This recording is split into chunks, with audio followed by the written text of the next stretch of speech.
Yang hỏi ná,មនុស្ស34នាក់បានស្លាប់បន្ទាប់ពីទឹកជំនន់យ៉ាងខ្លាំងភ្លាមៗនៅភាគឦសាននៃប្រទេសឥណ្ឌាយ៉ាងហោចណាស់មនុស្ស34នាក់បានស្លាប់នៅក្នុងតំបន់ភាគឦសាននៃប្រទេសឥណ្ឌាបន្ទាប់ពីទឹកជំនន់យ៉ាងខ្លាំងបានបណ្ដាលឲ្យមានការរអិលបាក់ដីក្នុងរយៈពេល4ថ្ងៃចុងក្រោយនេះហើយនាយកដ្ឋានអាកាសធាតុបានព្យាករណ៍ថា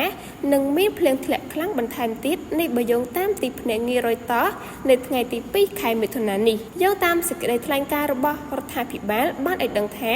អ្នកទេសចរជាង 1000 នាក់ដែលជាប់នៅក្នុងរដ្ឋ Himalayan នៃខេត្ត Sikkim កំពុងត្រូវបានជម្លៀសចេញកាលពីថ្ងៃច័ន្ទហើយក្រុមជួយសង្គ្រោះរបស់កងទ័ពបានប្រតិបត្តិការនៅក្នុងរដ្ឋ